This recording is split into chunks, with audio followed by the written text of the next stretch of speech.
their savings is running out, they don't have another week, they're not getting answers. So their point is the cure can't be worse than the illness itself. Yeah. What is your response to that? The illness is death. What is worse than death?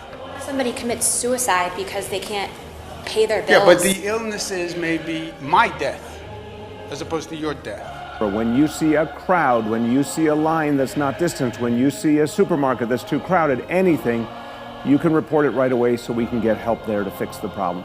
And now it's as simple as taking a photo. All you gotta do is take the photo and put the location with it, and bang, send a photo like this, and we will make sure that enforcement comes right away. Economic hardship. Yes, very bad. Not death.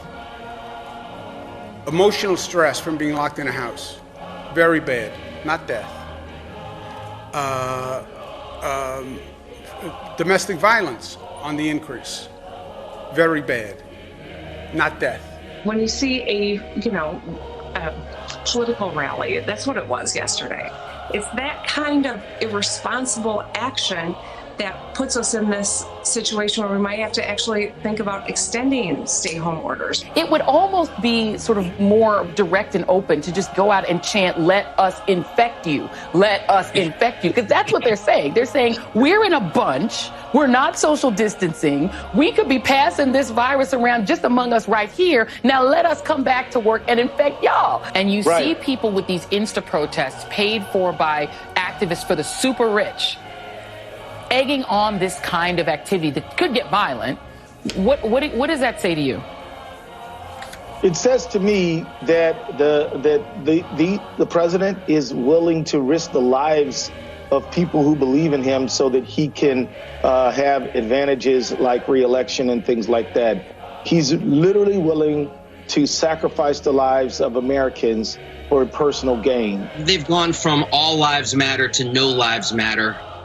These folks are, let's be honest about what they are. They are the Fox News, Nazi Confederate, death cult rump of the Republican Party. What about the effects that are harder to see? What is this pause in the Industrial Revolution doing to the chemistry of our sky?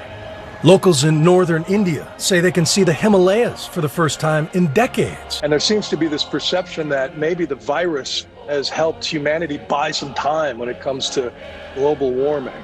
What's wrong with that assumption?